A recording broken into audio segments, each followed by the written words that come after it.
Hello and welcome to episode 44 of Question and Answer. I am your host, Panyo Basa. And as usual, we have a fairly long list of questions to answer today. So much so that I'm thinking maybe I should start doing these once a week. If I ever get up to a thousand subscribers on YouTube, I may be able to just live stream these. But I think you have to have 1,000 subscribers first, and I'm up in the 900s, but haven't quite got 1,000 yet. So if you haven't subscribed already, do so, just so I can do live streams. And I went on a hiatus. It's been over a week, I think, since I uploaded anything, partly because for the past week I've had a black eye. It's just now getting better. I think maybe just a little bit of a little bruise there left.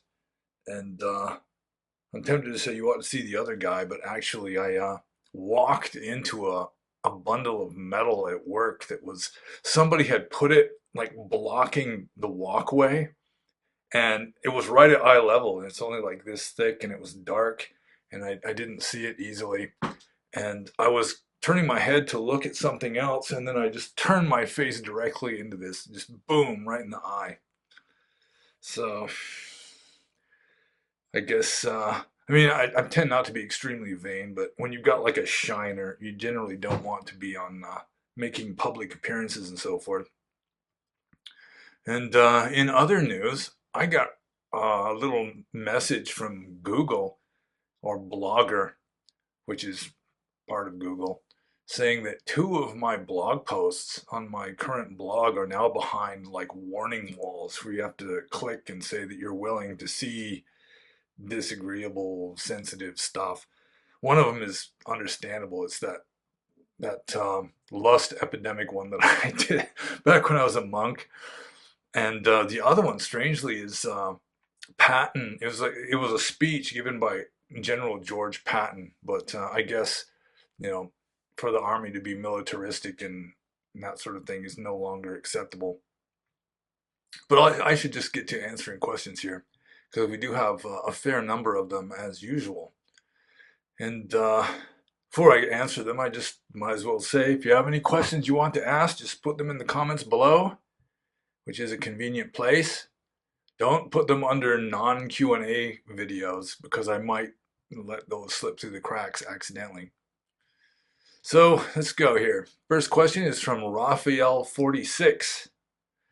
And Raphael46 says, according to the Bahudataka Sutta, the Buddha said that women cannot attain Buddhahood. But according to the Soma Sutta, Mara said to the meditating nun Soma, quote, this is Mara speaking here, that state is very challenging. It is for the sages to attain. It is not possible for a woman with her two-fingered wisdom, unquote. The nun Soma responded, quote, what does womanhood matter at all when the mind is concentrated well, when knowledge flows on steadily? As one sees correctly into Dhamma, one to whom it might occur, I'm a woman, or I'm a man, or I'm anything at all, is fit for Mara to address. And then Raphael46 says, how can these 2 suttas be reconciled? And they can be reconciled pretty easily, because Buddhism, Theravada Buddhism, Orthodox Theravada, freely accepts that women can become enlightened. In that fact, if they couldn't, the Buddha wouldn't have allowed nuns to exist in the first place. But according to the legends of, the whole idea of a lineage of Buddhas, how that there have been Buddhas going way, way back, gajillions of years, forever and ever, actually. A Buddha is always male. Maybe that Mara also is always male. But, so that's it. I mean, women can become enlightened. They just can't, supposedly, according to the tradition, they can't be the wheel turner who rediscovers Dhamma after it has disappeared from the world. And that's what a Buddha is, as opposed to just an ordinary arahant. Although, we can get into the origins of that some other time, maybe. So I'll just move on to Raphael46's next question. Did the Pol Pot regime actually turn Cambodia into a semi-monastery? People were forced to wear the same black pajamas, money was abolished. The only property allowed were spoons for eating. Men and women had to work separately in communes, and couples only saw each other rarely. Entertainment like cinema and theaters were abolished, and people weren't allowed to choose what to eat. Well, I mean, if the Pol Pot regime was creating a nationwide monastery, it was a pretty crummy monastery. It's more like a prison camp. So, I mean, there are ways in which a prison camp kind of overlaps with a monastery. You know, you stay in cells and you're not allowed to have much fun and that sort of thing. But yeah, I mean, there's a little bit of overlap, but I mean, it'd be really pushing it to call Cambodia under the Khmer Rouge a semi-monastery. It would be like extremely semi, you know, just a few percent, I suppose. I mean, they were trying to create a kind of spiritually dead Marxist monastery, maybe, but that's almost an oxymoron. It's almost a contradiction in terms. So, I mean, yeah, it's like the whole mental state behind it. It was just radically, just diametrically opposed to the mental state of what would so should be going on in a monastery. Instead of cultivating spirituality, it's like, you know, fuck spirituality. It's just bullshit. Just, you know, work for the good of the people or for the good of Pol Pot. So I think I'll just move on to Raphael 46's next question, and that is, the Mahasihanada Sutta states that some people rejected the Buddha's claim to supernormal insight, saying, quote, the recluse Gautama does not have any outstanding knowledge and vision. He teaches Dhamma that has been merely hammered out in his head following his own line of inquiry, unquote. The Buddha said that unless such people abandon these assertions and relinquish such views, they would be cast into hell. Most atheists, Christians, Jews, and Muslims don't believe that the Buddha had supernormal insight, since this would contradict their own belief system. Will all these people go to hell then? Well, I have to admit, the Mahasihanada Sutta of the Majjhima Nikaya is a sutta that, when I first read it, it was kind of embarrassing. It sort of, uh, I wouldn't say it undermined my faith, but it kicked it a few times and caused some bruises. And if you read the Mahasihanada Sutta, a lot of it is just the Buddha indulging in just the most grandiose bragging about how great he is. And I doubt that, I mean, it's like a verbatim transcript of any talk given by the Buddha. It seems more like early devotionalism, where they're trying to glorify their master. You know, these monks in, you know, somewhat later days than the Buddha's time are trying to glorify the Buddha, which is what just about any religion does to the founder of the religion. And they took it to the point of saying that, you know, anyone who denies that he was fully enlightened is going to go to hell, which in a way is like religious propaganda. Although within the context of the sutta, the person who was saying it maliciously. You know, it's like, if you're motivated by hate, then yeah, there's a good chance you can go to hell. And I mean, I do encounter this sometimes. Like just recently, I've been having a back and forth with this rabid anti-religionist, which may wind up in a blog post in the near future. Also, there's what's his name? Ken something, Ken Wheeler, I think it is, who actually wrote an essay accusing Mahakassapa, who was the Buddha's chief disciple at the time of his death, who was like the senior monk in the Sangha, according to tradition, after the Buddha passed away, accusing him of murdering the Buddha. And I mean, he has to really torture the Pali language even to make it seem plausible. And I mean, that kind of stuff. I mean, if Buddhism is true, if texts like the Mahasihanada Sutta, at least with regard to the, you know, slandering an enlightened being, can send you to hell, then I mean, stuff like that. I mean, you're really pushing it. But with regard to, you know, Christians and Muslims and so forth who just favor their own religion, um, yeah, I don't think they're going to go to hell for that. But I mean, if you're really like deliberately slandering and demeaning a saint or an enlightened being, and I don't think they even have to be Buddhist. I don't think they even necessarily have to be fully enlightened. If you're just based on just hate or just some similarly negative emotion, you're just slandering and bashing someone who is really like a saintly, wise person, then yeah, that's going to have karmic consequences. But it depends on the mental states. Your karma is volition, essentially. So I'll just move on to the next question. This is from Arain. And Arain says, will you please make a Buddhist mukbang series? And for those of you who don't know what a mukbang is, it's you like mount a dash cam in your car and then you go through a drive-through window. Usually, this is usually how mukbangs work. And then you sit there and you eat the food that you ordered and you critique it. And the only way I would do a mukbang would be, we could find like some Hare Krishna vegetarian restaurant or something, some kind of spiritual restaurant, preferably with a drive-through window, and do it then. But I mean, it probably would not be a good idea because when I eat, I make like howler monkey faces and like food sticks in between my teeth. And then I'm talking with like this hunk of spinach or something there. It wouldn't be good. I'd probably lose viewers on a video like that. But what the hell? If I could find um, a suitable restaurant that had any kind of connection with Dhamma and a drive-through window, then who knows? So I'll just move on to Arian's next question. Have you used a Ouija board, and what was your experience or thoughts on that?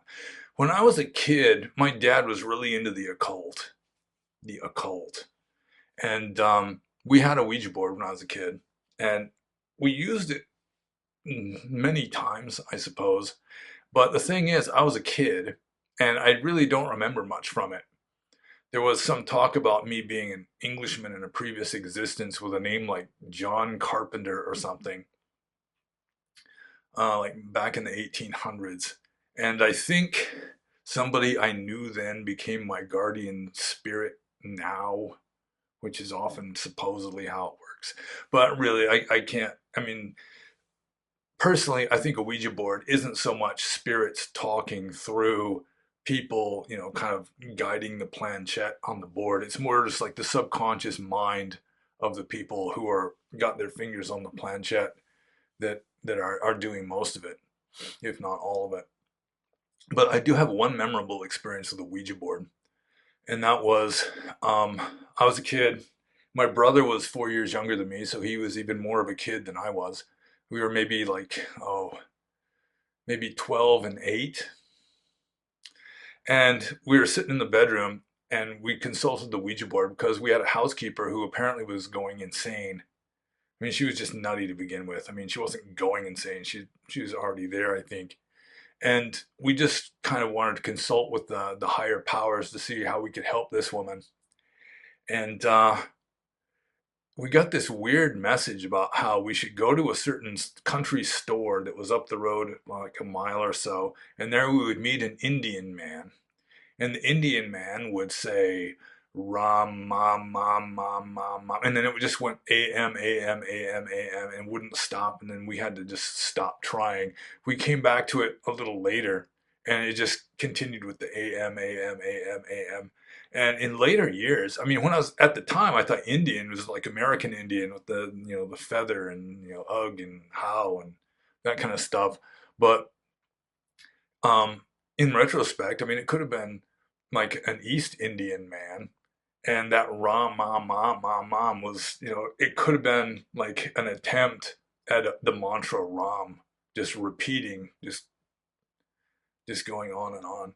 Although, how that would have helped our housekeeper, I don't know.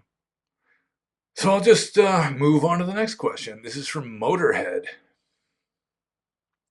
And Motorhead says, any advice in regards to getting through some bad times, which I and a few others are going through? It feels like we are in some kind of spiritual battle between the forces of darkness and the forces of light. love around the world right now. I don't know where that love comes in. I feel like we are in some kind of spiritual battle between the forces of darkness and the forces of light, love around the world right now. Um, well, I think that spiritual battle has always been going on. Sometimes it might be a little more apparent than at other times. And now that Western civilization is apparently in decline and, things are starting to give, now we're reaching certain crises. It might become more obvious, but that spiritual battle, I'm pretty sure, between light and darkness is just always been going on in this samsaric human world of ours. Um, I don't know what Motorhead's specific situation is, so I really can't give any specific advice other than, read spiritual texts. One thing that I used to read when I would get depressed, I'm pretty sure it's the second lamentation in the Old Testament, in the book of Lamentations. And I think even most Christians, or great many Christians, don't even know that there's a book of Lamentations in the Bible. But the second lamentation, the person who wrote that, assuming that it's not fiction, that it really happened, um, just seeing his city, which was Jerusalem, just sacked by the Babylonians and just people murdered in the streets and women raped and children starving and all this. Um, yeah, it makes your own problem seem kind of trivial by comparison. There's so many people out there who are just in a hell realm right here on this earth that it's good to have a certain sense of perspective, I think. Although it may be that he's not so much having like really trying times with regard to bad things happening to him, because he wasn't really specific here. It might just seem like he's looking at the world and seeing things turn to shit. But it's always been like that. Sometimes it's more obvious than at other times. Read some history, maybe. Read Gibbon's Decline and Fall of the Roman Empire, although that's kind of a heartbreaker, especially when things really start collapsing. It's really sad.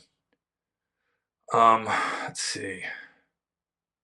Yeah, maybe if Motorhead can give me a little more info to work with in how to like tailor my answer to what he's going through. But a little philosophical detachment, I suppose. Just read Buddhist texts. That's always good. So I'll just move on to the next question with all due respect to Motorhead. I'm not sure what kind of troubles he is having. And this is from Diane. And Diane says, watching how ancient Egyptians prepared bodies so the soul can find them for the next life, how does this compare with the Buddhist idea of reincarnation? Well, I don't think there's a whole lot of overlap between the two, other than the idea that when you're dead, you're not just dead. That your consciousness somehow continues after the body dies. That's about as far as I would take that, other than just, there's traditional religious things that people do in response to that belief. Um, yeah, in Theravada Buddhism, or Buddhism in general, there is no soul, and your body is just, um, yeah, you might as well just cremate it. In fact, some Eastern spiritual teachers say you're better off cremating a body after it dies, just so that the ghost, if there is a ghost, it won't have this body to cling to. Because um, I knew a guy who knew a guy who could see ghosts, and he said that like at cemeteries, he could just see like spirits just standing around their graves, just standing there because they were so attached to their body, they were so identified with it, they just couldn't bring themselves to leave it. So cremation helps get rid of that problem. Um, Really, the body, once you die, it's just like a decomposing log. So that's a major difference between the Buddhists and the Egyptians, and to some degree the Christians also. They think, a lot of Christians think that on Judgment Day, that everyone's going to be climbing out of their coffins, and yeah, I really don't think it works that way. So let's see, I hope I have answered this question to some degree. Watching how ancient Egyptians prepared bodies so the soul can find them in the next life. How does this compare? Well, the Buddhist idea of reincarnation or rebirth is you just get a different body. The body is just like a vehicle. It's like the clothes you're wearing or something. You just discard one and you put on another one when one of them wears out. So that would be the main difference, I suppose. So I'll just move on to the next question. This is from Brave Sir Robin, who used to be named Mary, spelled Merry. But after he asked me what my favorite movie was, and I told him it was Monty Python and the Holy Grail, all of a sudden he is Brave Sir Robin, who soiled his armor. And Brave Sir Robin says, as far as I know, there are quite a few suttas in which monks are being enlightened, or at least sotapannas, upon hearing the words of the Buddha, like the five ascetics as an example. So is it true that some people won't become Arya through meditation and jhanas, but simply by reading suttas or hearing Dhamma? Please comment. Well, I think so many people allegedly, just for the sake of argument, let's say that most of the stories of people becoming enlightened or reaching some higher spiritual level just from hearing the Buddha talk, they had parami, which means over the course of past lives, they had been meditating, they had been cultivating like morality and concentration and so forth. And so they were ripe, but because the Buddha hadn't come into the world yet and rediscovered Dhamma, set the wheel of Dhamma rolling again, they were kind of stuck. They were ripe, they're ready. And all it took was the Buddha to give the one little nudge and click, or whatever sound effect you prefer. Um, so that would be like a fairly orthodox explanation of this. But I do think that it's people that can become enlightened just from hearing certain words, they are ripe for it. And there's other cases like in Zen Buddhism, there was the monk who was trying to become enlightened and trying to become enlightened. He couldn't do it and he couldn't do it. Finally, he gave up and just started becoming like the caretaker of this cemetery or shrine or something. I can't remember exactly the details of what the place was. And he was just sweeping one day and he swept this pebble, which then hit a bamboo and caused this sound like tuck. And it just caused something to snap in his mind and he became enlightened. Or there's another famous Zen story of, I think it was a Zen nun who was carrying water in a wooden bucket. And she looked down and she could see the moon reflected in the water on the top of this bucket. And right at that moment, because the bucket was old, the bottom just collapsed out of the bucket and the water just disappeared, through the big hole in the bottom, and the moon disappeared. And that was it. It was just caused this click. And really that's all it takes in a lot of cases. It's like there's like this tension and you've got a lot of momentum going and you've got parami, you've cultivated this in probably past lives and in the present life too to some degree. And so all it takes is just this one little nudge and that's enough. And with really a realized teacher who can just look into you and see what it takes to give you that nudge, then it's much more likely to happen. Although it can happen more or less through just random chance, like the pebble hitting the bamboo or whatever. But I don't think that they're going to become enlightened without any talent that has been cultivated in past lives or in this life or whatever. So I'll just move on to Brave Sir Robin's next question. And this is kind of an odd one. I've never been asked this question before. In fact, I've never even heard of this phenomenon. He says, have you ever encountered a tetraphobia? Apparently, it's a big thing in Asia. My birthday is the 4th day of the 4th month, which is coming up soon. So happy birthday, Brave Sir Robin. And I assume just around that time you will publish number 44. That would be perfect. So tetraphobia, just literally, I know enough Greek to know that tetraphobia means like fear of four, fear of the number four. And I've never heard of that before. In Asia, there are certain phobias, like I've heard in Japan, it's a common phobia of men, especially that their guts are going to come out of their belly button, and they wear this band to kind of hold it in. But yeah, I've never heard of a fear of the number four in Burma. I mean, that's the main Asian country that I have familiarity with. It's the only Asian language that I speak relatively well, other than maybe a little Pali. But Pali was never really a spoken language, except maybe in among ancient Indian monks, plus maybe a few scholar monks nowadays. So yeah, the fear of number four. Yeah, I have no experience with that. So I'll just move on to the next question, which is from Son of the Father, which is kind of tautological, I think. Well, although he could be the son of the mother. So, Son of the Father. And Son of the Father says, have you read any Carlos Castaneda? Any commentary you might have would be very interesting. Thank you. As it turns out, I read Carlos Castaneda as a teenager. My father, as I said, was into the occult, and he had most, if not all, of the Carlos Castaneda books. And for starters, I would point out that there was sort of a little scandal when it turned out that Carlos Castaneda was sort of a made up person. That the person who wrote it was they were like a professor at like Evergreen State College in Washington State or something.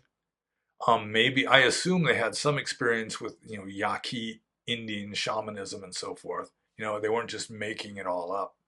But I think to some degree it was kind of fictional. And the first book was mind blowing, and it was mind blowing enough that I wanted to read the next one. But as the books progressed, it just kept getting farther and farther out. It just started getting more and more difficult to believe. Like the duel with the witch, and where there was one spell you had to do where you had to take some kind of lizard and sew its mouth shut, and take another lizard and sew its eyes shut, and I don't know, it just got weirder and weirder, just more and more. It seemed to me more far-fetched. But the first one especially, the teachings of Don Juan, the Yaqui way of knowledge or something. um yeah, that's interesting. He's talking about taking mescaline and so forth, or I should say peyote, some of his experiences with that. And I still remember a few of the teachings, like how to do lucid dreaming. There's some emphasis on that, where Don Juan is telling Carlos, look at your hands. When you're in your dream, try to remember to look at your hands, because that's, in a way, it kind of it helps you to remember to lucid dream, that you have some control over your awareness in your dreams. And lucid dreaming is kind of interesting. I've come close to it. I've been told that, like, if something weird happens in a dream, like you're riding a bus and then the next thing you know you're in an airplane, and you didn't get off the bus and onto the airplane. It's just somehow the bus turned into an airplane when you weren't looking. Or you're walking along talking to an old friend of yours from high school, and then the friend of yours turns into some famous celebrity, and it's not like the friend left and the celebrity came. It's just that you just turned into it somehow. And then you have that moment of, wow, how'd that happen? And that one moment of, wow, how that happened, is sort of like you're at the threshold of lucid dreaming. But I'm rambling at this point. So I'll just move on to the next question. And this is from Ricardo, or however that name is pronounced. I think it might be in Italian or something. How do you say Ricardo in Italian? There's two C's. Anyway, Ricardo, in anglicized Italian, says, many say that death is a painless process. What does Theravada Buddhism say about this, given the fact that birth is undoubtedly painful? Well, when the Buddha's talking about the Four Noble Truths, and he's, you know, in a way defining dukkha, or at least giving examples of it, and so say birth is dukkha, and Getting old is dukkha, and getting sick is dukkha, and dying is dukkha, and getting what you don't like is dukkha, not getting what you do like is dukkha, being separated from what you love is dukkha. And so death is on the list of painful or unpleasant, suffering inducing things, although it's more the verb of dying, it's the process of dying is probably more unpleasant than the actual transition into death. That, the moment of death is probably much less traumatic than the moment of birth. So let's see. I mean, for a lot of people, you read these books. There's a lot of books about near-death experiences or what happens after you die and so forth, where people at the moment of death or right before death, they just kind of go into the state of bliss, and they start talking to some beloved friend or relative or their wife or something that has been dead for years, and they're like, "Oh, it's so nice to see you again. I'm coming with you," kind of stuff. And so I think overall, for just statistically, for most people, being born is probably scarier and more traumatic than the moment of death. Although for a lot of people, you might have a lot of ickiness leading up to that moment, and that would be where most of the dukkha comes from. But I think I can't remember who said it, but I think there's some truth to this, that, well, everyone or almost everyone fears death, but then once you die, you realize, oh, I've done this lots of times. It's really not that big of a deal. So, yeah, I'm sort of conveniently straddled the fence on that one. Um, yeah, dying can be icky, but the actual moment of death probably is really not that icky. Although, everything would be dukkha. Anything that has a beginning and an end, according to Orthodox Theravada Buddhism, is dukkha. So, yeah, dying would be dukkha too. But then again, in Theravada, they say even happiness is dukkha. So, I should just move on to the next question here. This is from Lucid. And Lucid says, what do you think of Kalmykia, the Buddhist enclave that's all the way in the middle of Russia? Seems a little strange that there's a Buddhist state in the Caucasus. From what I heard, they immigrated from Mongolia several hundred years ago, and many were ethnically cleansed by Stalin during World War II for allegedly being pro-German. Well, yeah, it doesn't surprise me that, most of Central Asia was Buddhist before Islam came along. And um, I think a lot of that, especially up, Mongolia, Tibet, and thereabouts, was sort of a tantric kind of Vajrayana kind of Buddhism. And I assume the Buddhism of Kalmykia was like that. And they're one of the relatively few Central Asian ethnicities that did not convert to Islam. But aside from that, I know almost nothing about Kalmykia, so I'm just making some educated guesses there. Um, but because they're like probably come much closer to Tibetan or Mongolian Buddhism than they do to Theravada, it's really not a big deal to me. I don't have any dogs in the fight or anything. So I'll just move on to the next question. This is from Co Vaksh and Sipad Zidana, whose name just rolls off the tongue now. And Co Vaksh and Sipad Zidana says, the Buddha says in the Samyutta Nikaya 35:23, quote, and what, bhikkhus, is the all? The eye and forms, the ear and sounds, the nose and odors, the tongue and tastes, the body and tactile objects, the mind and mental phenomena. This is called the all. If anyone, bhikkhu, should speak thus, having rejected this all, I shall make known another all. That would be a mere empty boast on his part. If he were questioned, he would not be able to reply, and further, he would meet with vexation. For what reason? Because, bhikkhus, that would not be within his domain, unquote. This means that all that we can know about reality are through these six senses, and that anyone who talks about a reality outside this is speaking about something they can't really know. This sounds like it is probably the most wise approach to our situation and existence. However, if this is the case, then where does that leave Nibbana? Okay, well, yeah, that attitude, it kind of reminds me of David Hume, who, according to the saying, he distrusted everything until he finally came to his senses.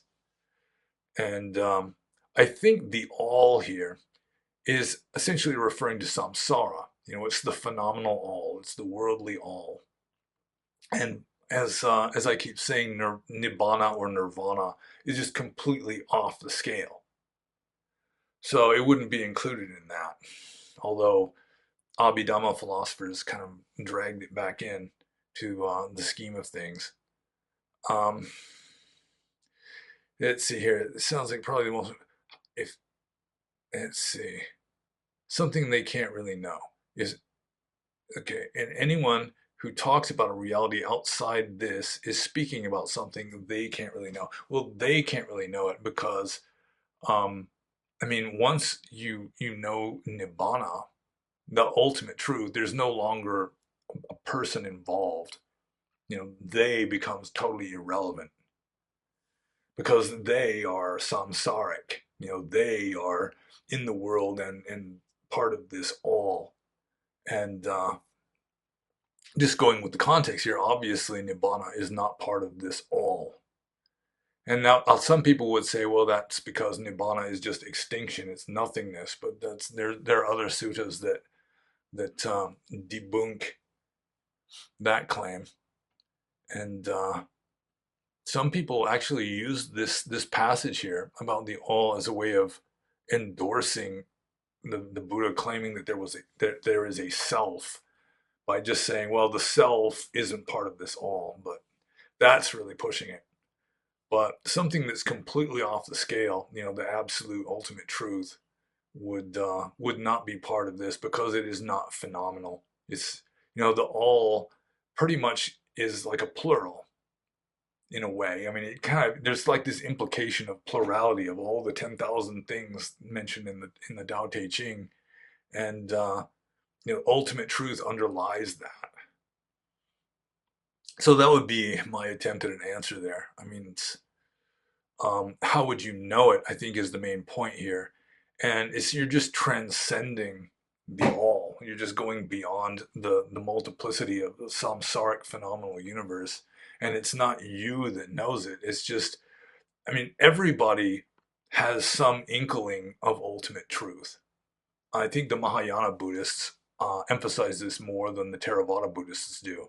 This, like the Buddha nature, essentially, is that at least you've got this inkling, you've got some intuitive awareness of ultimate reality, which pervades you and everything else.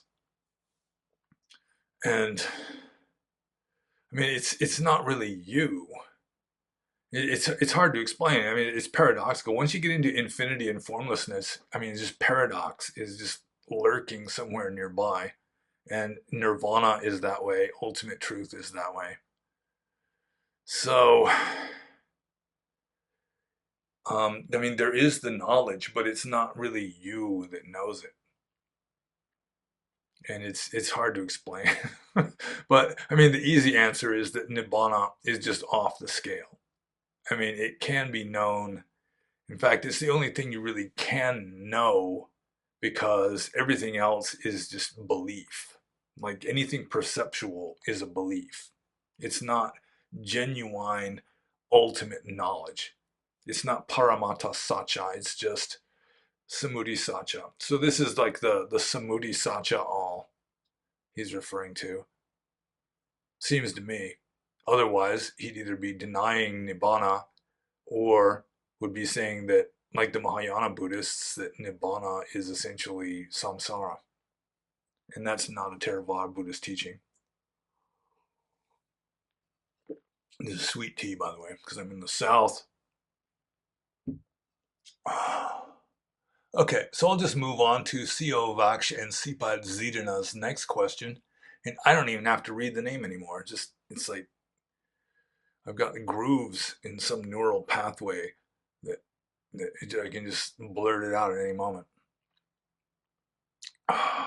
So Co Vaksh and Sipad Zidana, and I might be pronouncing it wrong, but nobody really cares, possibly not even C.O. Vaksh himself. Anyway, he says, I listen to scary stories like ghost stories, cryptozoology, and murder tales to put the fear of death and the unknown in me, so I meditate more. It reminds me of when Moggallana saw a flying ghost being chased and was relieved he is above such things, and I want to strive to reach there too. Is this a good idea for motivating me, or is it self-destructive by putting more fear in my mind? Well, I mean, fear is unskillful, but I mean, it can be used as skillful means using some Mahayana jargon. I mean, in Theravada Buddhism, there is emphasis on samvega, which is a sense of urgency. Like the first time I went and saw dead bodies in a morgue, which was in Mandalay, Burma, I was just filled with samvega. You leave this morgue, which is full of dead bodies, dead babies, dead women, dead guys who've been stabbed to death. And then you come out into the sunshine and the birds are singing and the kids are playing and there's this young guy flirting with these two girls and you just want to say, how can you guys be that way? Don't you know what's in this building back here? Don't you know we're all gonna die? That's the way I felt at the time. Um, Although the coroner sees them all the time and probably doesn't have much effect on them anymore. So it depends on your individual mental states. I mean, are you getting enough benefit from scaring yourself that it's worth it, that you are making progress that is worth the being scared and maybe having the occasional bad dream or something? Um, but definitely in Buddhism, it encourages monks, I mean, not to listen to ghost stories and, take an interest in like murder mysteries and so forth, but I mean, to go to charnel fields and seeing rotting corpses lying on the ground, just to contemplate death, to remind yourself that, yes, indeed, this body and this thinking mind are going to die. That, I mean, it's called one of the great protectors. And I mean, it's definitely to your advantage to keep that in mind. So it depends on your own mental states and how you go about it, I think. If you go about it skillfully, then you'll get more benefit than otherwise. And so I'll move on to C.O. Vaksh and Sipad Zidana. Next question. In your video, he says, of the Viyuha Sutta, you said the Atthakavagga says morality won't get you enlightened. However, technically, the three poisons are not really morality, but rather the internal characteristics of someone's mind, which is what I was talking about in my older question. The other text you said that was as ancient as Atthakavagga was the Parayana-vagga. In this text, the Buddha says to Upasiva, quote, mindfully contemplating nothingness, unquote, replied the Buddha. Depending on the perception there is nothing, cross the flood. Give up sensual pleasures, refraining from chatter, watch day and night for the end of craving.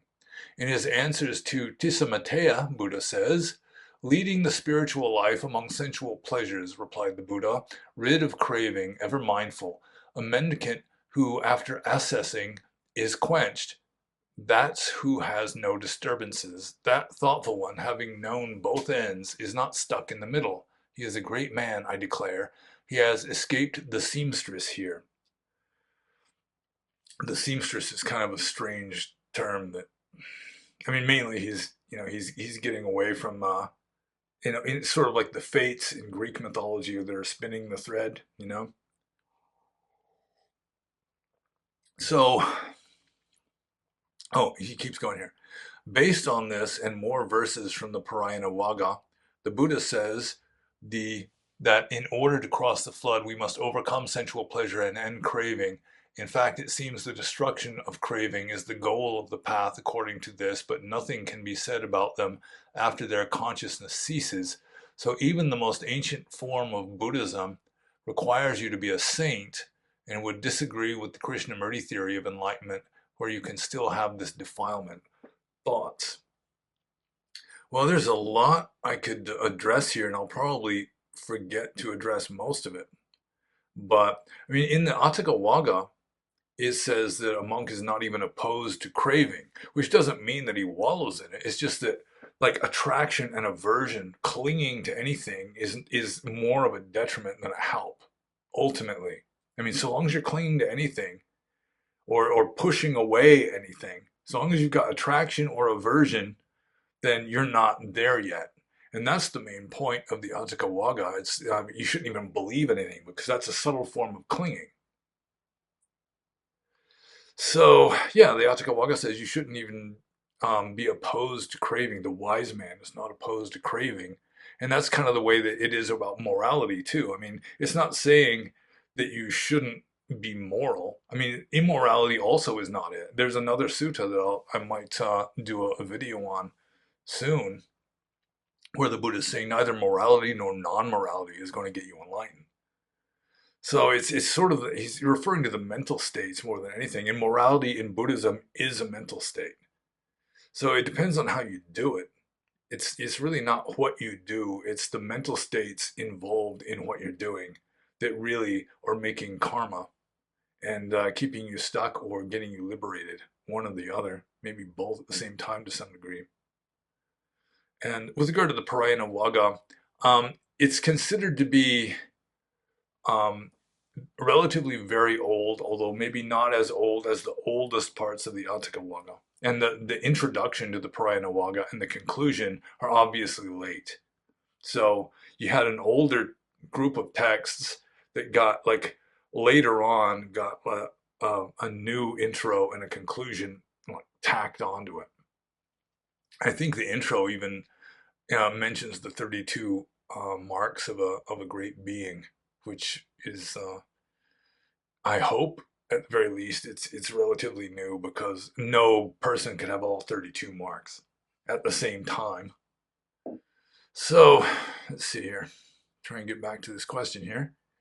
Based on this, more verses from the Parayana is, in order to cross the flood, we must overcome sensual pleasure. Yeah, but overcoming sensual pleasure means you're not averse to it or attracted to it. It's like the middle path like the Dhammacakkappavattana Sutta, the first sutta, the Buddha's traditionally considered to be the Buddha's first sermon.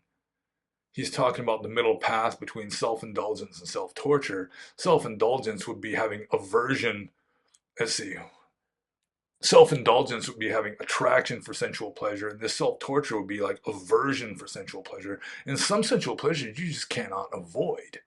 There are some sensual pleasures like sleeping, bathing, eating that, I mean, you just can't completely avoid them. And so you have to have this philosophical detachment to sensual pleasure because you're going to experience it sometimes. You can't just completely avoid it. And let's see. I'm trying to answer this question like coherently. The destruction of craving is the goal of the path. Yeah, well, I mean, that's the Four Noble Truths. The second noble truth is, craving is the cause of all suffering. So yeah, but you're not going to eliminate suffering by eliminating craving by having aversion for craving, because that's just another kind of craving. It's just another attachment. So that's the main message of the Atthakavagga is you just let go of everything. You let go of even the desire for enlightenment. You let go of just everything. And that's the only way you're going to become fully enlightened. And that's really advanced. It's not for everybody. And that's, as I mentioned before, that could be an explanation of why the Atthakavagga is so radically advanced in some ways, is that it was directed towards the Buddha's early disciples who were already forest-dwelling ascetics before they ever met the Buddha. And then later on, he started getting like normies and beginners and so forth. So he had to start teaching elementary stuff. And I'm sure the Buddha like ordained monks that he knew didn't have much chance ever of becoming enlightened. They just weren't ripe for it yet. So he's just telling them, how to do this elementary stuff. The lay people that come to him, He's not teaching them how to become enlightened now because they're just not ready for it. They're not ready for the nudge. So I think I answered that question. So even the most ancient form of Buddhism requires you to be a saint and would disagree with the Krishnamurti theory of enlightenment, where you can still have this defilement thoughts. Well, I mean, whether you're a saint or not would depend on whose criterion of sainthood you're following. I mean, you definitely have to be a sage or a muni, but one person's saint is another person's just heretic. Like my sweetheart was watching this Indian. Now he's not Indian. He's the guy that teaches. He doesn't like the word Hindu, so it's something Dharma. The word is eluding me. I'm having a mental block. Most of you who watch this, well, a lot of you will probably know who I'm talking about. I've been compared to him. When I was a monk, I was considered to be like the Buddhist version of this guy, where he's just really kind of traditionalist, has no use for any of the woo-woo, touchy-feely leftist postmodern stuff that's trying to get injected or inoculated into Eastern spirituality. And he's just saying that any sage has to be vegetarian. There's no way you could become enlightened without being a vegetarian. He's a Hindu. It's what it's Atana Dharma, Salatana Sayat. I don't remember. But I mean, the Buddha ate meat. Jesus of Nazareth ate meat. I mean, most of the Tibetans ate meat because there wasn't a whole lot of veggies growing up on the Himalaya mountains. So yeah, it's just the Buddha would be considered just a sinner because he ate meat. Just going by somebody's standard of morality, somebody else's standard. And there were a lot of uh, people that were very extreme in their ideas of moral purity and so forth, like the Ajivakas and the Jains, who referred to the monks, the Buddhist monks, as just like shaven-headed householders. They could wear shoes. They could eat meat. They could use a walking stick if they weren't feeling well. Just all this stuff that just besmirches their virtue. And Devadatta, who allegedly tried to kill the Buddha, I'm a little bit skeptical of that. Maybe he did. I mean, that's what the texts say. He was trying to take over the Buddhist Sangha, and he was insisting that all monks have to be vegetarian, and all monks have to wear rag robes and not accept invitations to people's houses and only eat food that they begged in the streets and so forth. And I mean, that was considered to be just standard morality for a lot of spiritualists in India at that time. And the Buddha said, no, it's not necessary. So whether you're a saint or not depends on what standards of sainthood you've got. But I think I should move on to the next question, which is the next one is going to be kind of a fun one. This is also from Siyovakshan Sipa Zidana. Let's see. He says, here are some moral conundrums for you. This is just classic. You get this in like 100 level philosophy classes in college or something. There is a train approaching an intersection on a railway with one side having one person tied to the railway and the other side having 5 people tied to it. The train is going to kill the 5 people tied to the railway, but you can pull a lever which changes the direction of the train and saves the 5 people, but kills one person on the other railway. You save more people, but your actions directly cause the death of someone.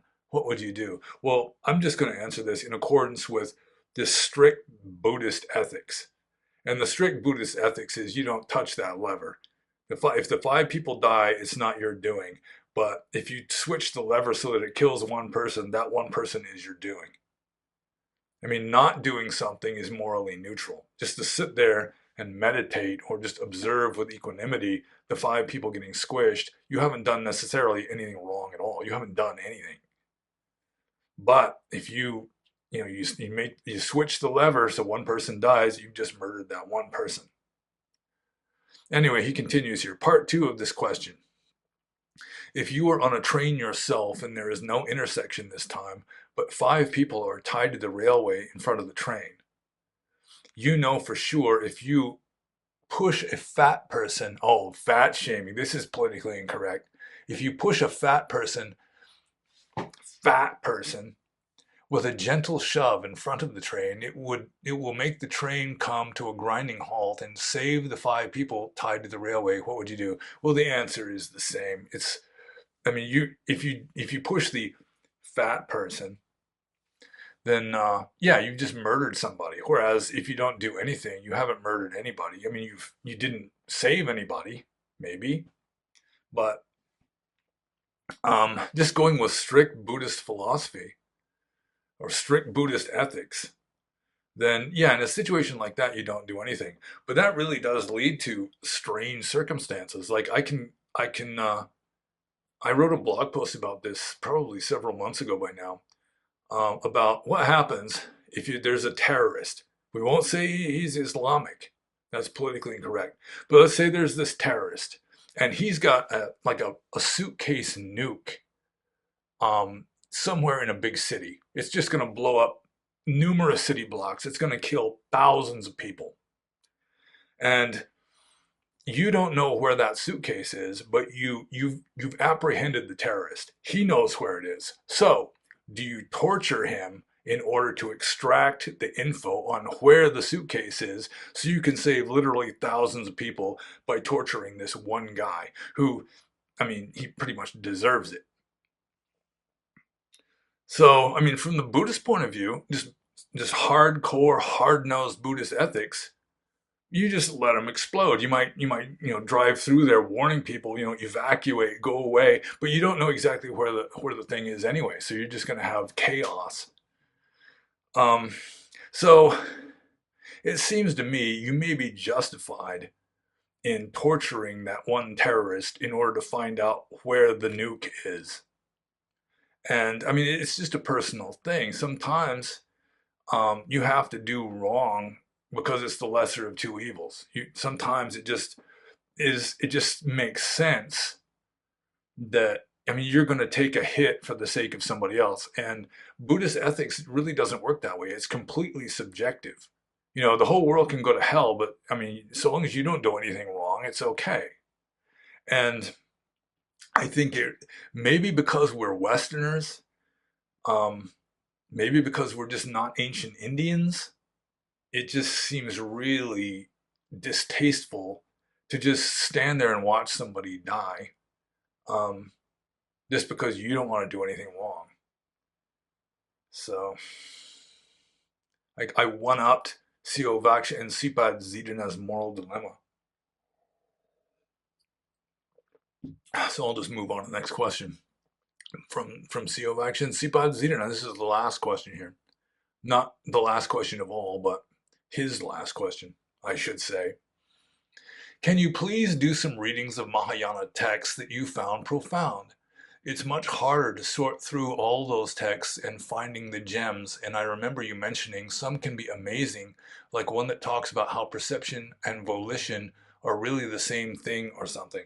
Well, I actually have already done a few readings of Mahayana texts. I did the Sin Ming and the Tibetan, I think I did the Tibetan Book of the Great Liberation, which are two of my favorite Mahayana texts. I suppose I could do some readings of some of my favorite Zen koans and so forth. This one that you mentioned, the one that talks about how perception and volition are really the same thing or something, that came from an old book by a Russian fellow named Cherbatsky.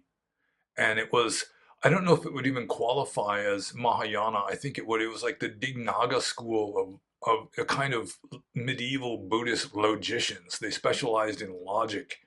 And I think it was they or some Hindu critic of them, from which they know a lot about this school, because there's not a whole lot of texts surviving, although there are some Hindu texts surviving that are kind of debating these positions. and I can't remember which it was, whether it was the Hindu criticizing the idea because the Dignaga school believed in it, or whether it was actually someone from the Dignaga school saying this. But yeah, for a long time, I was having a trouble with perception and volition. It's like, how do you perceive something? Which comes first? Is it the perception or the volition? Like, you're going to observe a blue spot. I'm pretty sure that was the standard example in this text I was reading, in this Buddhist logic text. The blue spot. I mean, you perceive the blue spot first, but you can't, how do you perceive it first without directing your attention to it? But why would you direct your attention to it if you haven't perceived anything there yet? So it was like I was trying to work out, how does that happen? And then in this book, it was saying that perception and volition are just two aspects of the same phenomenon. It's like one is the temporal aspect and one is the more static, or, one is the process and the other is the form kind of a thing. And then it made more sense to me. Although in a way it's heresy from a Buddhist point of view, because perception and volition are supposed to be just qualitatively different. But it just makes good sense to me. I think it's the first Buddhist essay I ever wrote, was trying to explain, how human beings, just the way our mind works, especially once we learn language, we divide things up into nouns and verbs, or subject and predicate kind of a thing. And so the perception is the subject, and the volition aspect of the same mental state would be like the predicate or the verb. So that was like a um, sort of an intellectual epiphany that I had long, long ago. It was back in the 1990s. But with regard to Mahayana texts, yeah, I can read more of those. Um, I haven't read the Diamond Cutter yet, which is good. I haven't read the Heart Sutra yet, which is also profound, even though it's just crass heresy from a Theravadan, Orthodox Theravadan point of view. I do have some favorite koans that I could do some commentary on, but not today, in all likelihood. So I'll just move on to the next question. This is from Rick. And Rick here asks a bunch of like personal kind of questions, which is fine. Rick says, did you have any goals upon entering monkhood? Would you say that you achieved said goals? Well, I remember when I first became a monk, I had some really like naive, optimistic goals. Or even before I became a monk, I had these other goals. It was one, I was going to renounce the world by the age of 30, which I did. I was like 28, I think, 27, 28. And then I was going to be well underway, whatever that means, by the age of 33. And then by the age of 37, which would be the year 2000 at, at the time, I should have attained, whatever it was I was attaining, which, presumably would be sagehood, enlightenment, and so forth.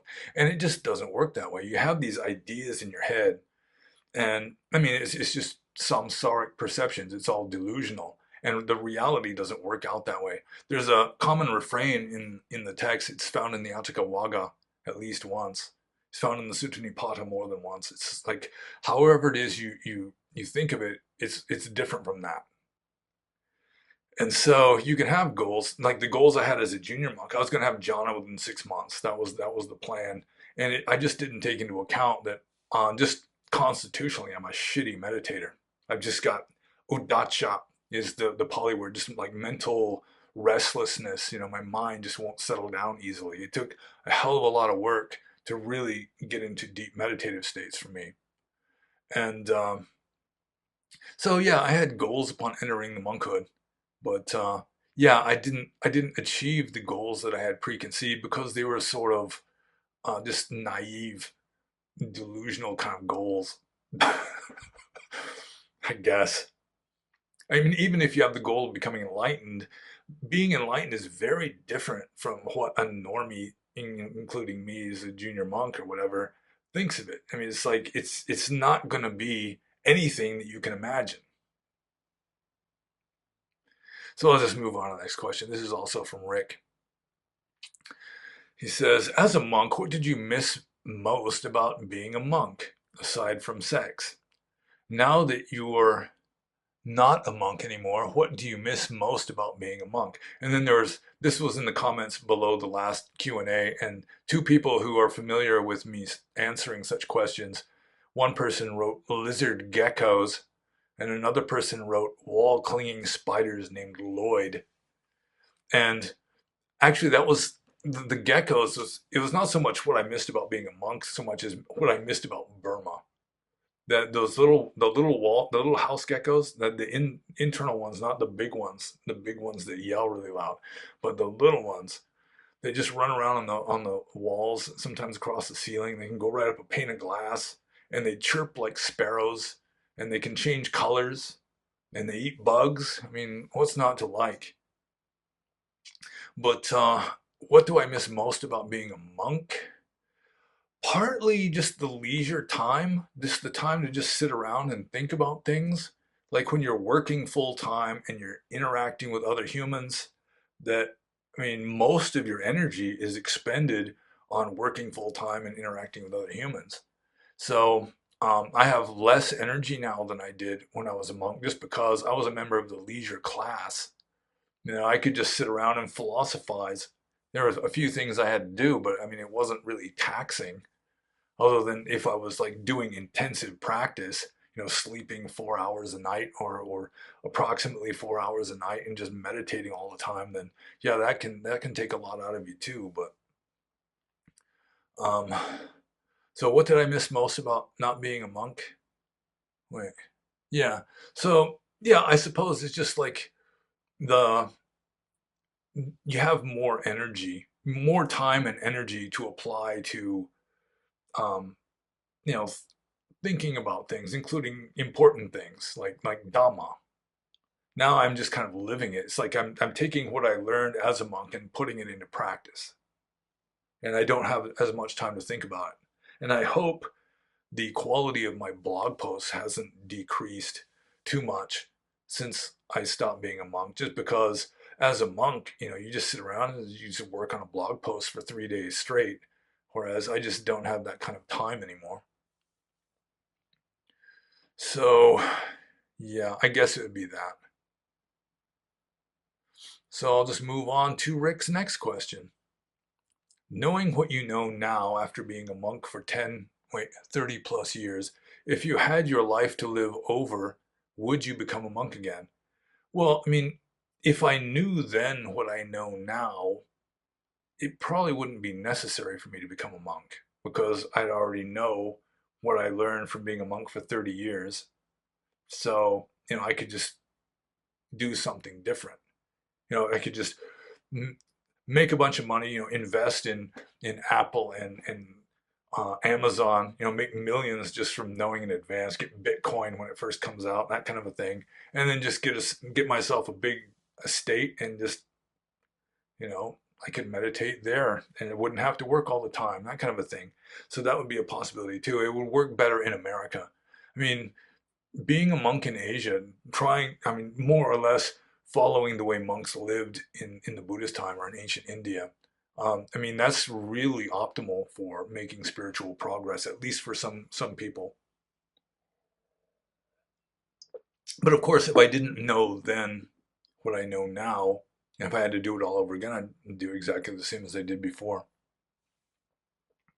But if I knew then what I know now, yeah, I'd probably do things differently, just because I already know. I mean, I wouldn't have to go through high school anymore, because I already know what I learned in high school. I've got a university education. I've learned all kinds of things. So, I mean, why would you have to go back and learn the ABCs when you already know them? So, I'll just move on to Rick's next question. And this is kind of another easy one, because it's one of these questions like Kalmykia about something I don't know much about. Are you aware of the Canadian monk Yuttadhammo Bhikkhu? If so, what are your thoughts on him and his teachings content? Yeah, I really am unfamiliar with Yuttadhammo. I know that he lives in Canada. He came from Asia to Canada and was living in somebody's basement for a while, until finally a Sri Lankan Buddhist group became aware of him and decided to support him, and set him up with something. But with regard to I mean, I don't know if he's like the politically correct leftist type. I'm of the opinion that, or I seem to have this understanding that he's a strict, serious monk. But aside from that, I mean, he could be sort of a leftist also that has drunk the Kool-Aid and tries to inoculate Dhamma with, you know, postmodern leftist talking points and so forth. But I could be confusing him with somebody else. I don't think he's the one that runs Sutta Central, who is the main culprit in that regard, he and Bhikkhu Bodhi. So, yeah, I really don't know much about him. I can't really say anything about him for sure other than what I've already said. Yeah, he is a Western person by ethnicity. So I'll just move on to Rick's next and last question. Can you elaborate on walking meditation, your current practice, if any, past practice and experience, how-tos, do's and don'ts, pros and cons, etc.? Well, I have discussed this a few times in previous Q and A's. So, I mean, I'm not going to go into really detailed stuff, especially considering that we're already over an hour here. But at first, I did not like walking meditation. It just seemed, I don't know, as a general rule, your samadhi isn't as deep when you're walking as when you're sitting. And then back around 1997, I spent 2 months at Pandita Rama doing like intensive practice there. And in the Mahasi tradition, in generally speaking, it's 1 hour of walking, 1 hour sitting, 1 hour walking, 1 hour sitting throughout the day.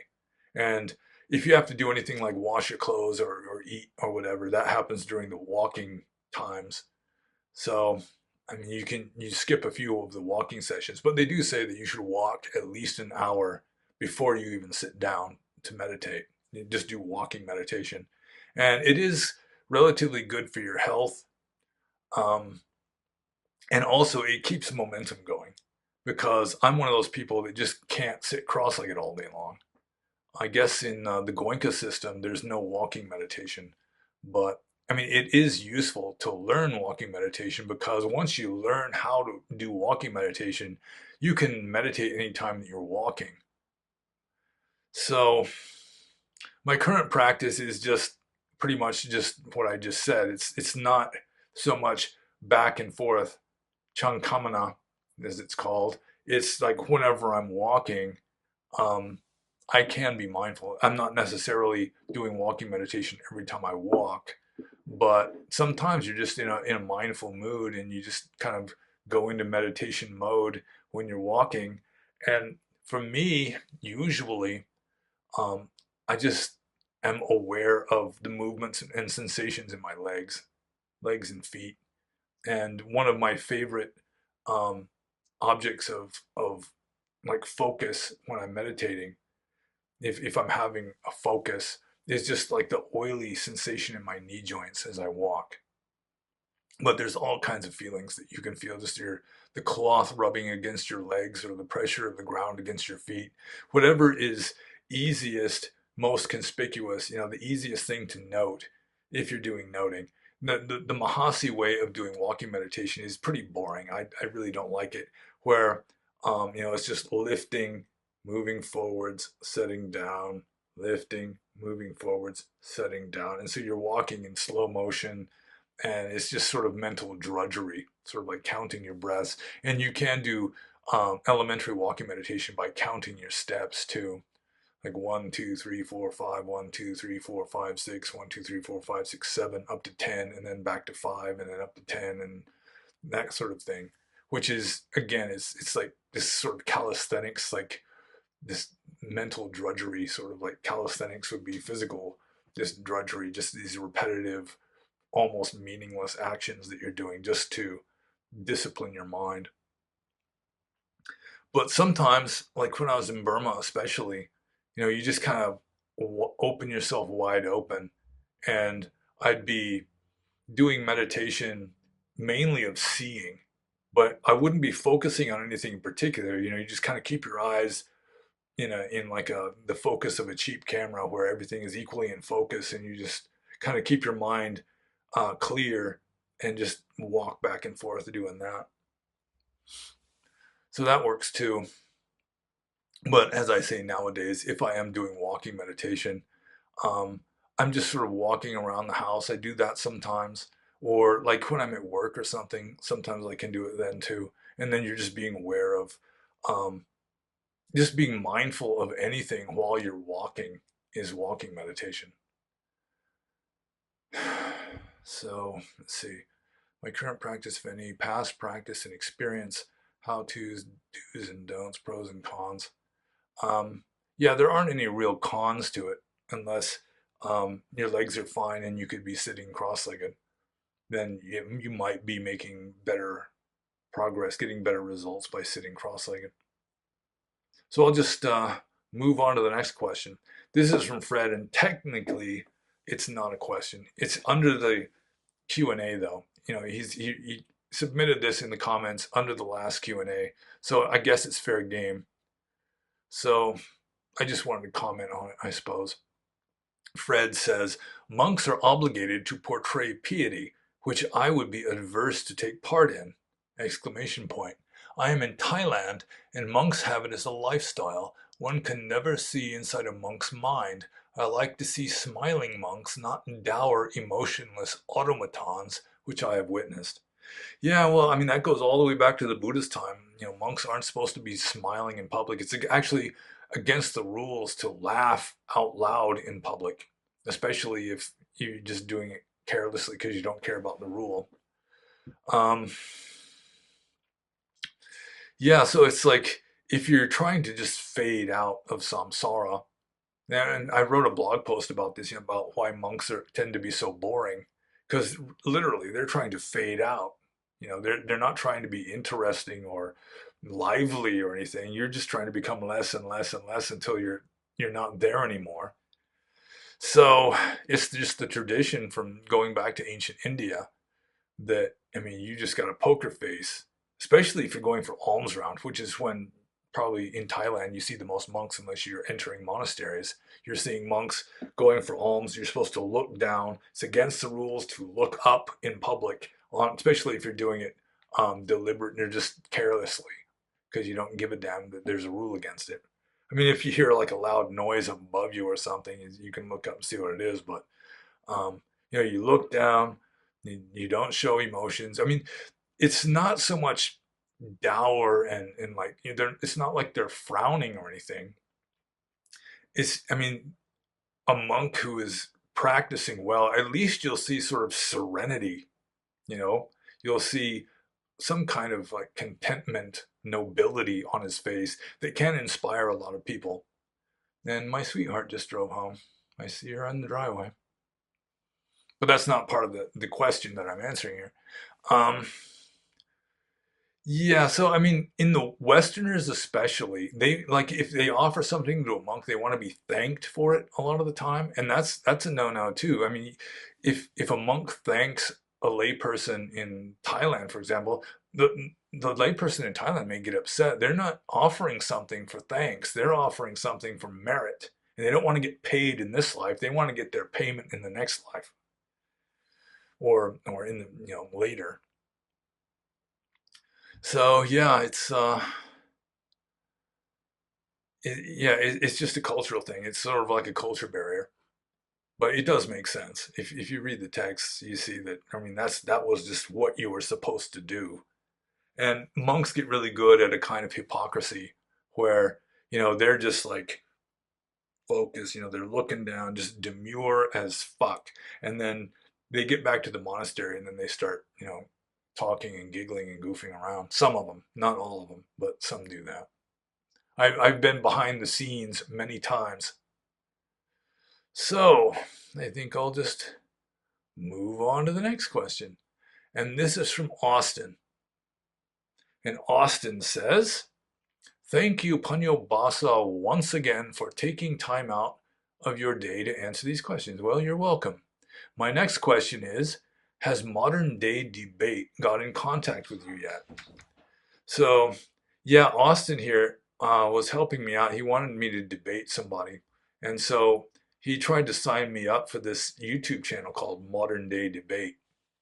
And I looked into it myself too. I just kind of I sent them an email myself. And um, they didn't get back to me really, but I did see a poll that they put up. It's like, what do you want to see debates on? And Buddhism was on the list, maybe because of me. And Hinduism was one.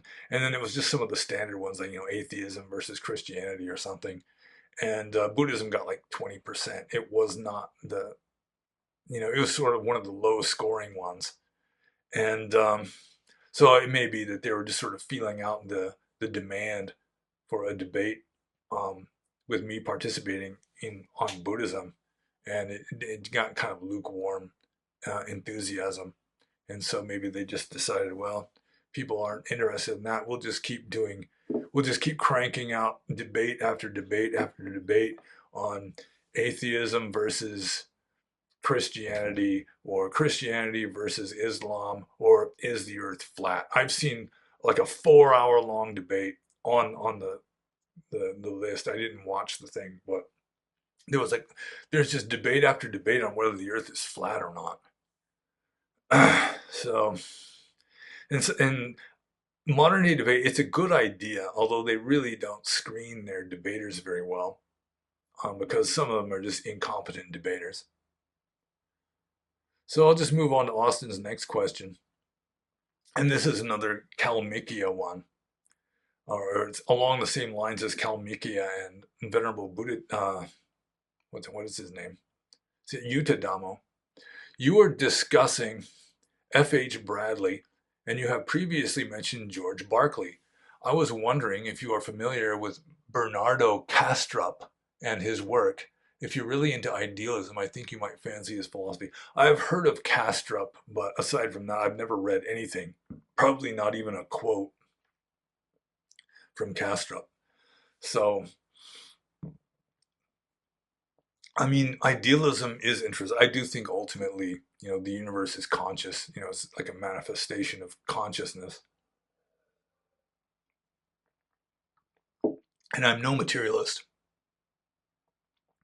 But again, now that I'm not a monk anymore, I don't have the time and energy to just sit around reading, thick, dry tomes of philosophy like I used to. I don't read nearly as much as I used to when I was a monk, which is kind of a shame. It's a good habit to have. It's better than just watching YouTube videos or playing a video game or something. So yeah, I'm unfamiliar with Bernardo Kastrup. So I'll just move on to Austin's next and last question here. When considering philosophy, do you view Theravada Buddhism as having a philosophical dualism in regards to the mind? Well, I'm not exactly sure what he means with regard to a dualism, other than, I mean, one of the standard kinds of philosophical dualism is just the idea that mind and matter are qualitatively different. And in that case, you could say Theravada goes beyond dualism in that, like in Abhidhamma, in Orthodox Theravada, you've got Abhidhamma has four ultimate realities. That's matter, mind, mental states, and nibbana. So in a way, it's dualism with regard to the mind, in that mind and mental states, or consciousness and mental states, are two qualitatively different ultimate realities. There's no overlap at all. They're completely distinct from each other. Which, I mean, I really can't buy that. I think that consciousness is like the essence of mind, and that mental states, like perceptions and volitions and so forth, are like the forms that it assumes. Like you've got a gold ring or a glass pop bottle. The gold or the glass is the essence, the substance, and the ring or the bottle is the form that it assumes. And I assume that consciousness assumes uh, the form of mental states. So, I mean, that's kind of a dualism in and of itself. There's a dualism just within the realm of mind itself. But other than that, Orthodox Theravada claims that there are four ultimate realities: matter, mind, mental states, and nirvana. And so, I mean, they put nirvana at the same level of reality as like tongue sensitivity or femininity or just the wrong view is an ultimate reality in Abhidhamma. It's unfortunate that when Abhidhamma was composed, like formal logic had barely gotten a foothold in India yet. And so their attempts at just being completely systematic and like no nonsense and very sensible and rational everything, it doesn't always work out very well. So I'll just move on to the next question. This is from Johannes. And Johannes says, do you in general remember said glimpse? Since the experience is off the charts, memory can't be a medium able to grasp it, yet it has everlasting effects on the experience. Well, with regard to the glimpse, the said glimpse, that's like if a person is, especially in Theravada, if they become an Arya, at least a Sotapanna, they get at least a glimpse of enlightenment. And this is kind of, as I said earlier, it doesn't necessarily happen the way you think it's going to happen, but let's see here. This experience is off the charts. Memory can't be a medium able to grasp it. Well, you can use memory in that you can remember like your reaction or your response. You have this glimpse which then has effects on you, and then you remember the effects even if you don't distinctly recall the glimpse of divinity or infinity or whatever you want to call it. So, yeah, I would say that. I mean, like I was saying earlier, this glimpse, it's always at least latent. It's always at least subconscious in everybody, unless you're just a complete sociopathic vampire that's completely cut off from, ultimate reality. And that, in a way, it sort of reminds me of Dostoevsky's definition of hell, is where you're completely cut off from God. Well, I don't even know if that's even possible if you're a conscious being. I mean, I wouldn't use the word God necessarily, but just ultimate reality, the ultimate, the absolute, or whatever.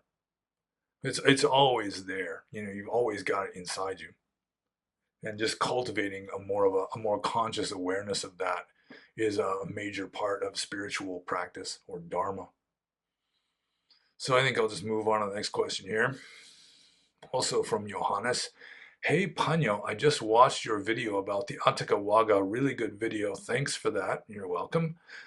What's the offensive thing you wrote on your website that made the Ajahn Chah monasteries change their mind? Well, I mean, the mind changing happened almost immediately with my blog, just because I was always writing edgy stuff that was sort of poking the orthodox bear. And this Path Press, I got it right here, this edition of the Atthakavagga translation is by Path Press, as you can see here.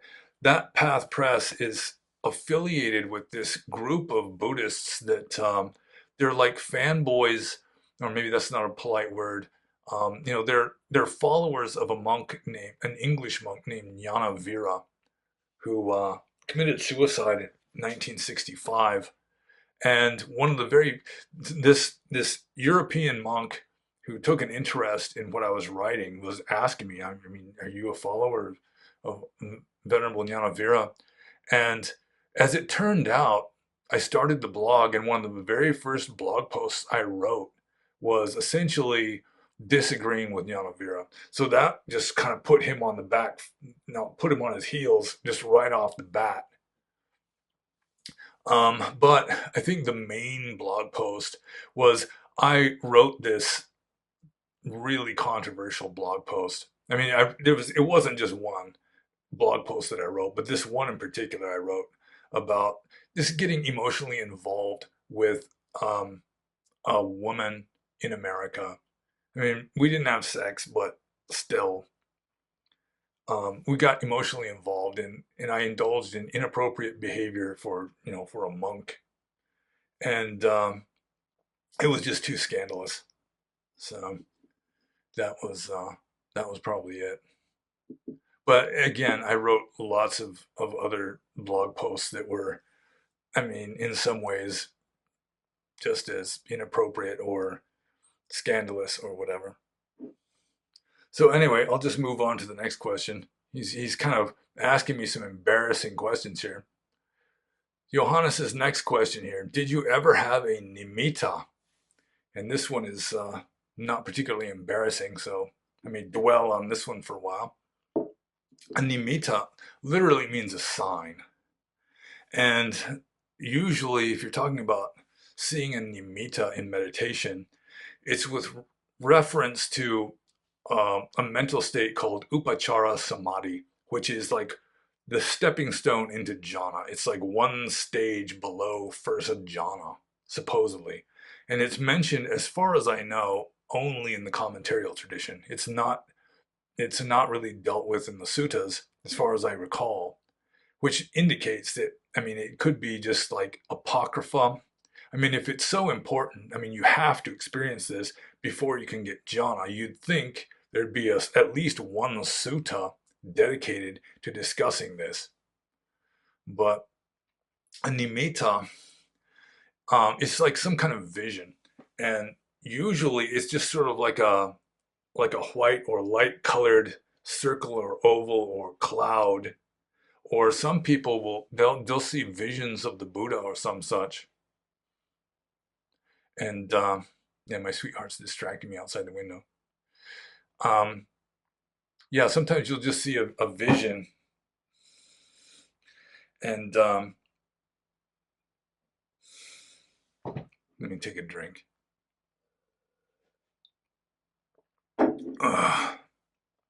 He's being a temptress. So, and I have seen a nimitta. It was like a duck egg, just sort of a white or whitish kind of elongated oval like this while I was meditating. But I really didn't care. I really wasn't trying to see a nimitta. In some traditions, like the pa out tradition, they really put a lot of emphasis. You have to see the nimitta because you can't get jhana until you've had upachara samadhi, because it's the stage right below jhana. So, um, yeah, I have seen a nimitta, but really I did not put much importance or emphasis on it because, as I say, um, it's a concept that's found in the commentaries, but to the best of my knowledge, it is not really discussed in the suttas. So it's like an apocryphal kind of a thing. And I think a lot of people seeing nimittas is, they're told that they have to see one. And so their subconscious mind just dutifully, obediently generates this nimitta. There's a lot of that sort of thing in meditation if you're not careful. So I'll just move on to the next question of Johannes. Do you think that the Buddhist cosmology is real? If the Buddha remembers all the past lives he had, and the universe goes in cycles that are very similar to each other, then surely in the past cycles there would have also been cars and planes, etc. Therefore, the Buddha must have remembered them from early lives, I assume, yet there's no mention of anything that wasn't known in the ancient Indian culture. How come? Well, that's a good question, actually. I don't think I've ever really thought about that. If the Buddha could remember all of his past lives, then, I mean, going back into all these different cycles of, expansion and contraction of the universe and rise and fall of civilizations and everything, he should have spent at least a few lives in some technologically advanced civilization. So, and there's no mention of it. So it may be that he just didn't bring it up. He would say that, I can remember my past lives and so forth. But I mean, he's not going to be telling stuff that's just going to be blowing people's minds and filling them full of doubt and dismay and all this kind of a thing. So, I mean, that would be one explanation. At the very top part of this, the very first line of this question, do you think that Buddhist cosmology is real?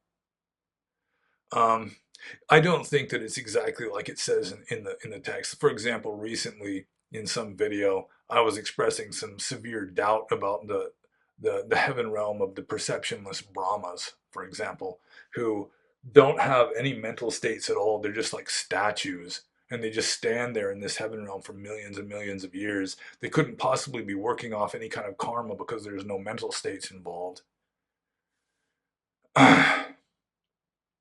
So yeah, I have doubts about that, and just the whole idea of everything fitting into um, ancient Indian beliefs about how the world and the universe work.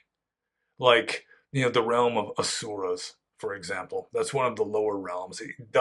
It receives less mention than any of the other realms of the lower realms, I think. Partly just because it's just sort of like vestigial. So you have the belief in the war between the Devas and the Asuras, or in Greek it was the gods and the Titans. This goes all the way back to Proto-Indo-European culture. It goes back into prehistoric times, this belief of this war between two kinds of gods.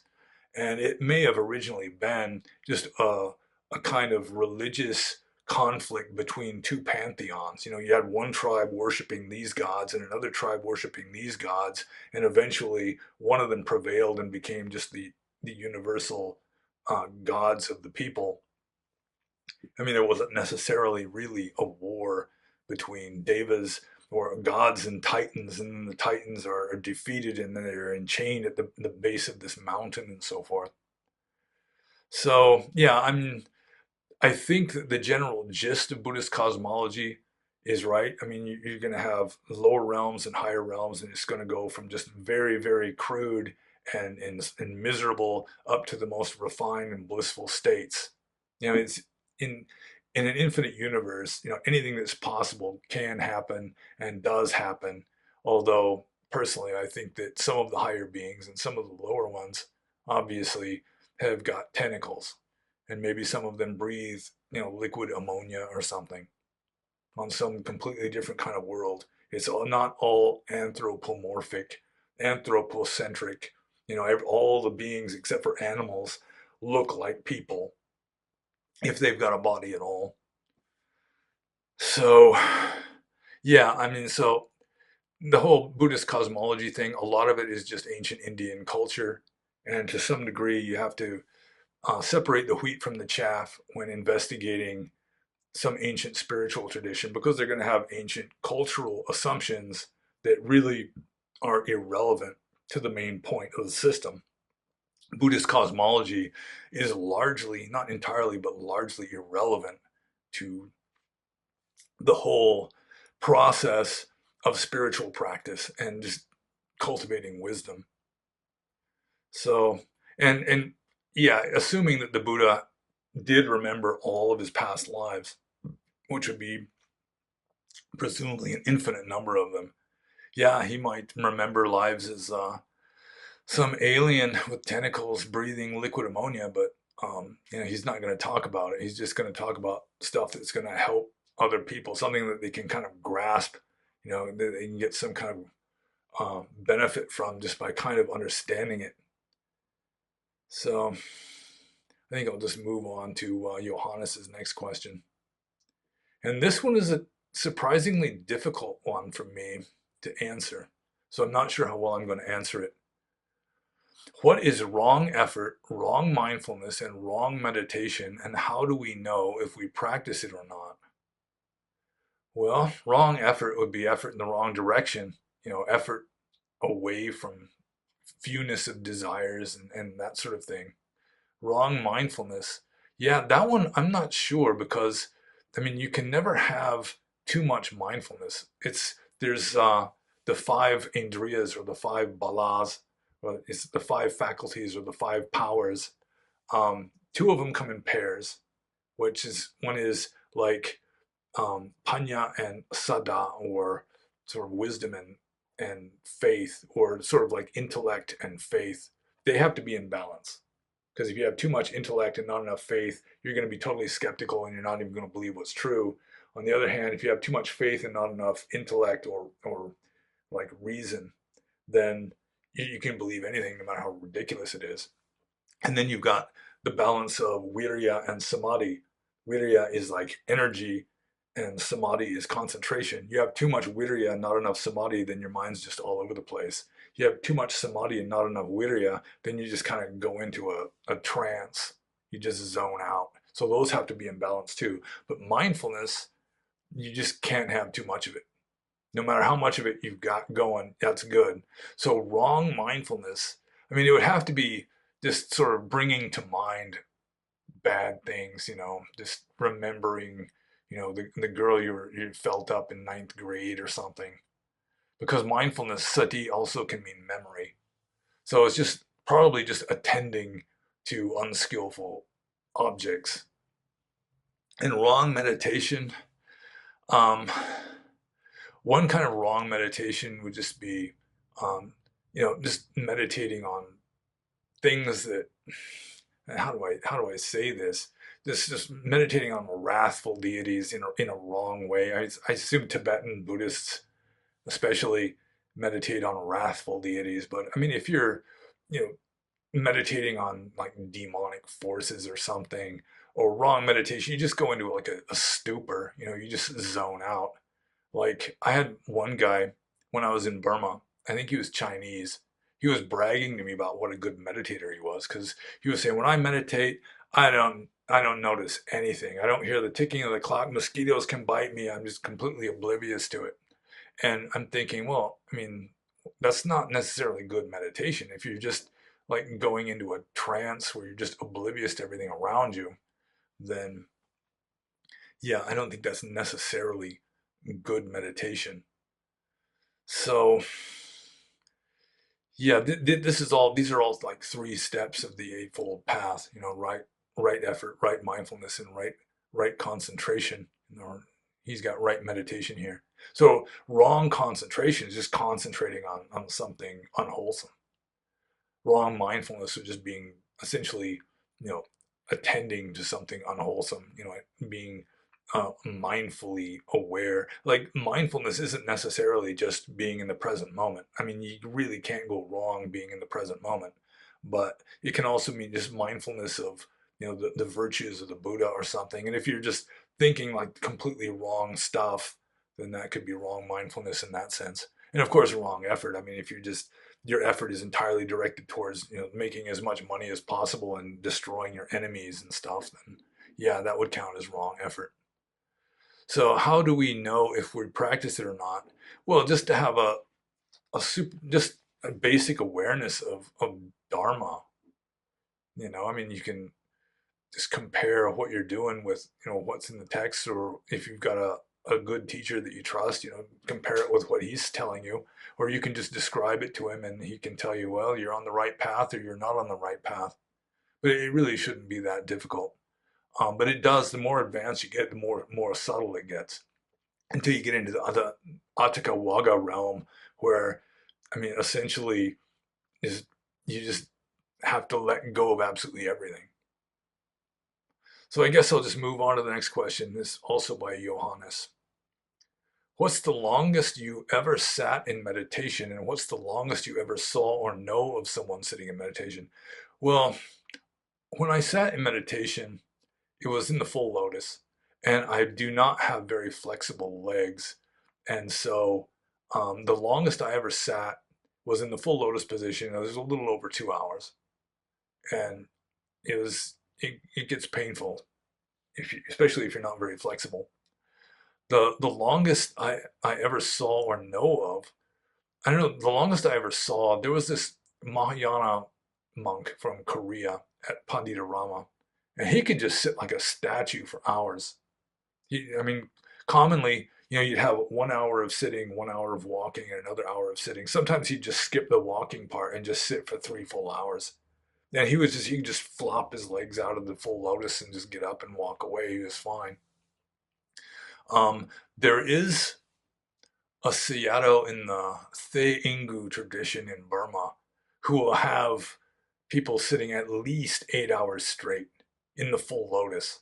And I guess part of it is just the screaming agony in your knees, in your hips, in your ankles somehow just pushes you into some deeper kind of samadhi or something. But there are, I mean, I have heard of people who have just sat in meditation for at least 8 hours straight, but I'm not one of those people. So I'll just move on to Johannes's next question. Don't you believe it's possible that the Orthodox Theravada 10 fetter model is true and that there were enlightened beings in other traditions and that people like Krishnamurti were enlightened. If you can't remember the glimpse, then maybe people like Jesus, Krishnamurti, etc., had this glimpse in a previous life and therefore already had a natural understanding of right view, right mindfulness, and so on. They just didn't remember any Buddhist doctrine and explain their experience of nibbana in their own words. Well, it's kind of like I was saying earlier, you can have parami or you can have momentum going from, from the past that, it's sort of latent in you. Um, but with regard to the glimpse, I mean, it doesn't, that glimpse, it might not have much to do with a natural understanding of right view, right mindfulness, and so on. So they just didn't remember any Buddhist doctrine. Um, yeah, I'm not sure. I don't think it's necessary to have been a Buddhist in a past life to become enlightened. I mean, you don't have to be a Buddhist in this life, I don't think. That's heresy right there. But I don't think it's necessary that you ever had to be a Buddhist because, I mean, just different systems have enough genuine dharma to get people cultivating wisdom. I mean, there's just this natural urge, I think. Once you get to a certain stage in spirituality, you just want to wake up and you just sort of are drawn in that direction. That may be what a sotapanna is. You just get to the tipping point where, or it's like Ram Dass had this idea that samsara is sort of like a clock, the old-fashioned kind with the hands on it. And you start at midnight with sort of, 1 second or something. That's like the beginning of this consciousness that breaks away from the absolute and like is experimenting or trying to be this individual being that's separate from everything.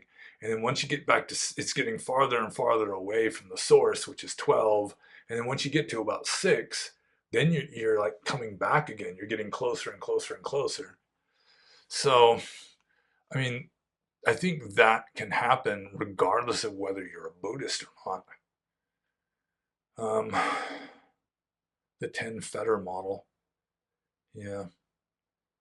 So, yeah, this is kind of a difficult question for me to grapple with here.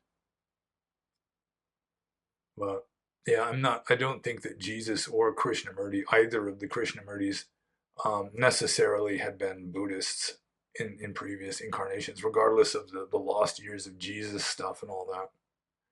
So I think I'll just move on to the next question. This is also from Johannes. And this is Johannes's last question. Would you be willing to, or have you ever led some retreats? Well, I used to be willing to. I mean, when I was a monk, I was always kind of waiting. When I was living in Bellingham, I mean, I was just this untapped resource essentially because for some reason the teachers there, they saw me more as competition or like a threat to their position or something than as like a valid spiritual resource. And so they'd call in some other monk who was just a beginning monk who really didn't know very much and have him lead retreats.